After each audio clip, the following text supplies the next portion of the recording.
So when we're solving problems with tax and interest, what we're really solving beneath the surface of all of this is problems about percentages. So if we can feel comfortable finding a percentage of something or dealing with percent increase and decrease, we can solve problems that involve tax and interest. The interest problems have some slightly more advanced formulas, but at the core, dealing with some percentages, some amounts, and maybe things are going up or going down by some percentage. So let's look through a couple of these examples. What is the tax on a $650 item if the tax rate is 7%? So you buy something for $650, there's 7% tax. And we can apply this to many other situations, maybe 7% gratuity charge on a dinner bill or something like that. We get taxed a lot, so you have some item with some tax. How much tax will you pay? What is the tax amount? What is the tax amount on this? Well, we can translate this sentence. We have some amount and some percent. We're really asking, like, what is 7% of 650? We can retranslate. What is 7% of 650? The first step is to find out what it's really asking us to do. And then we can translate this into a sentence like we've done before. So what is, that's like x equals, something is equal to 7% of 650. And we have to turn this into a percentage as a decimal. So I'll imagine moving my decimal point 2 spaces over, adding a 0. So 0.07, and then of 650 means to multiply by 650. So just like before, we can just translate this into some percentage statement. What is some percent of something? Turn it into an equation, and then we get our mathematical operation. 0.07 times 650, I get 45.5. But now we have this larger context of the problem that we're coming from. So 45.5, what? It's $45.50. That is the tax on this item. So you can predict, you can find out how much am I going to pay in tax if I'm charged some percentage, or maybe this is a commission that gets added on to something, or a tip or a gratuity or something like that. It can look like a small number, 7%, but for larger amounts, it adds up quickly. Okay, so let's look at 26. What is the total price of a $596 item with 8.5% tax? It seems like it's the same as the last problem, but they're asking what is the total price, like the final price after tax. So we're really just taking our previous question one step farther. And we can also view this as a percent increase decrease question. We have a percent increase in the sense of 8.5% of 596, and then we have some final amount. So we can first ask, well, what is 8.5% of 596? So let's build our equation. Maybe we can jump straight to building our equation this time. Some amount, what is equal to 8.5%? Imagine moving the decimal again, 0.085, 8.5%. This is where you should be super careful because it's easy to maybe forget to move the decimal or only move it one spot, move it in the wrong direction. So 8.5% of 596. We can find out how much the tax is and then just add it to our original amount. So 0.085 times 596, I get 50.66.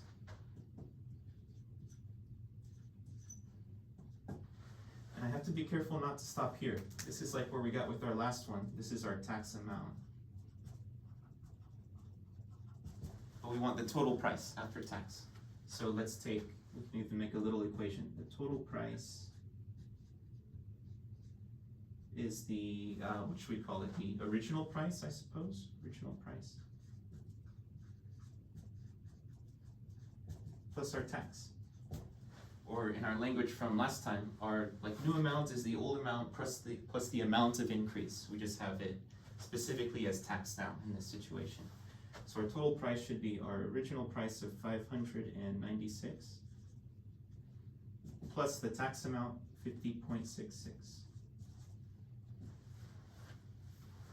So we end up with 646.66. That's the amount after tax. So just a percent increase problem. In something like 27, we're asked to find the tax rate given the original purchase price, so the price before tax, in this case $8,060, and the amount of tax that was paid on the item. So we're given, in a sense, like these, the tax amount, the original amount, and we're trying to find now the tax percentage, the tax rate. So let's again translate this into some percentage question. We can say, well, 564.20, it's some percent of our purchase price, 8,060. So let's translate that. 8,060, or no, let's start with the 564. 564.2 is what percent of 8,060? So let's translate this into an equation. 564.20 is equal to what percent, so some percentage, that'll be our unknown, of 8060 multiplied by 8,060. So now it's a bit more clear what we should do. We need to take this amount and divide it by 8060, or the sales tax amount divided by the purchase price. We can back solve for the tax rate. So if we do that, 564.2 divided by 8060, we get 0.07. So this is our tax rate as a decimal. Let's translate it into a percentage, this time moving the decimal 2 places to the right. That will be 7%. So 7% tax rate. So you can find out what was the tax that was applied, or again, if this was a gratuity charge, a tip or something like that, some kind of extra fee that's likely to be added onto some bill. You can find out exactly what it is. Or you can see if you were overcharged, so you can find out if the right amount was actually applied. That can be a thing too. So that's tax, like sales tax. We can also apply this kind of thinking to problems around interest, so that this usually comes up with taking out loans and things like that. And we're going to distinguish two different kinds of interest, simple interest and compound interest, and they have two different formulas that we'll use. Simple interest, let's see the situation. It's saying that we're borrowing $89,000 for 2 years at a simple interest rate of 15.5%. So you borrow some original amount, we'll call that the principal amount. Principal, for some amount of time, 2 years, and we have simple interest with some kind of rate, 15.5%. The formula that we'll use, the simple interest formula, I equals P times R times T, PRT. So this P in the formula is the principal. If I'm spelling that right. That's this like original amount. It's always the original amount that's either borrowed or loaned out. This R is our rate, interest rate, as a decimal. So just like before, when we use a percentage, we'll convert it to a decimal first. So that applies here too. And then this T is our time in years, so number of years. So let's try to think about what this means. We're taking some percentage of some original amount and then multiplying it by however many number of years we've taken it out. So it's saying we're gonna pay back in interest 15.5% of our $89,000 each year that we have it taken out. So that's why we're gonna multiply it by 2. So it's good to start by remembering the formula and then labeling out what we have in our problem. Like for us, the p-value will be 89,000. Our rate is 15.5%, but as a decimal, that would be 0.155. Taking the decimal, moving it 2 places to the left. And then our time is 2 years. So 2. So let's plug it in. And for this question, we can find out what the interest is and then how much we ultimately pay back for the loan. So the first step is to find the interest. I equals P times R times T. So that would be 89,000 times the 0.155 times 2. So I get 27,590. So what is this number? This is the amount of interest that we'll pay. So specifically just like the extra money on top of what we're already borrowing. Or you can flip the tables and maybe you're loaning this money out. This would be, in a sense, the profit that you'd make on top of getting the original amount back.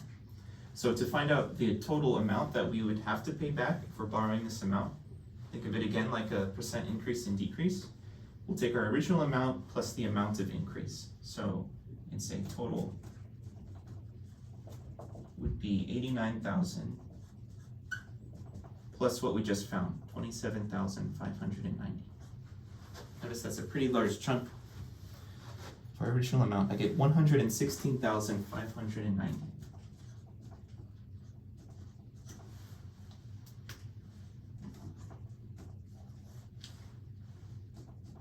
So we borrowed 89,000 and paid back over 100,000.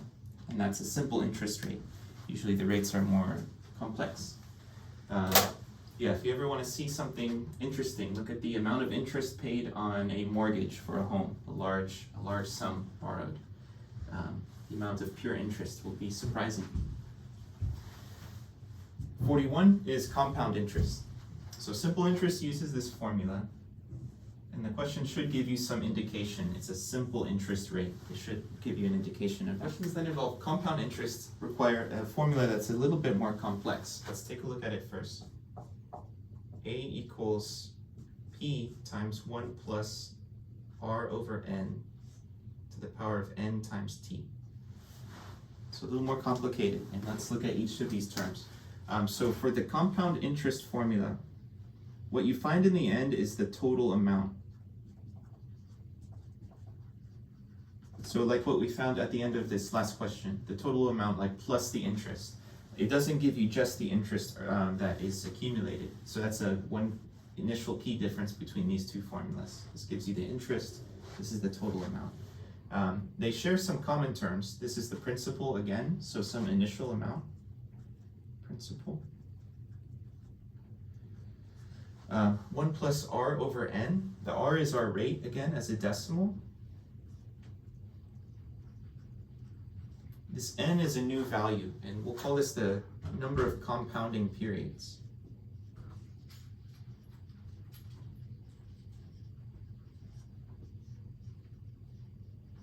Or the number of times it compounds per year. In this question that we'll look at, we're told that it's compounded semi-annually. If it was annually means once per year. So in that case, the N value would be 1. Semi-annually, that means 2. Semi means 2 in this case. So this N value will be 2 for us. We could be told that it compounds quarterly. That would be 4 times per year. So look for that kind of language, annually, semi-annually, quarterly. That will tell you what this value will be. And notice there it shows up 2 times in the formula, here in this division, and then also here in the exponent. And then this T value is our time in years. A bit more complicated of a formula. So we just have to be careful and plug our terms in carefully. So let's label what we have. We're told an initial borrowed amount of $6,550. So that's our principal. That's our value of P. So 6,550. Compounded semi-annually. That gives me our value of N. Semi-annually, 2 times per year. At a rate of 16%. So our R value is 16%, but as a decimal, 0.16. Moving the decimal 2 places to the left. And then our time is for 16 years. So T equals 16. And let's find out what our total amount is at the end. Total amount paid back. So if we plug this in, I get A equals, our P value is 6,550. times 1 plus r over n. So 0.16 divided by 2 to the power of n times t, so 2 times 16.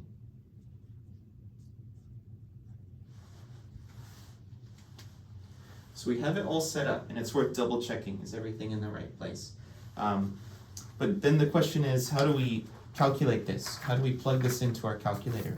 And it kind of depends on the calculator that you're using. If you have an input that allows for like fractions inside of parentheses, if you can type this all in and get this in one input, that's probably the best case scenario. Then the calculator should interpret it correctly. If you have to type into a calculator that has more like a single line input, where it's more complicated, the fractions are more complex to input. You can do this in a series of steps and try to just follow order of operations. If you recall PEMDAS, parentheses, exponents, multiplication, division, addition, subtraction. So first you can calculate what's inside of the parentheses, and then maybe inside of here do this division before the multiplication. So 0.16 divided by 2, you can find that in your calculator. Then to that result add 1. Then it's like you've achieved this set of parentheses, the value inside of here. But what should we do next? Should we multiply it by the 6,550? Sorry, I lost my 0 there. Or should we raise it to the exponent? Well, we should do exponents before the multiplication, so we can return back to order of operations. So to this exponent of, that would be 32, 16 times 2, get some result, and then multiply that result by 6,550. So it almost kind of feels like we're doing it from the inside out, or from right to left in a way, because you want to go into the parentheses and then keep applying order of operations. But if you can get this all typed in one input on a calculator, then that would be good too. So you should get 76,877.89. So if you get something else, it's worth just practicing typing this into a calculator. So if you get something else, you can try. Did I follow order of operations? Are all the right numbers plugged in? Did I turn the percentage into a decimal format? Those are usually the first things I would look for if something goes wrong. But yeah, let's think back to percentage questions, if we can turn it into some kind of percentage statement.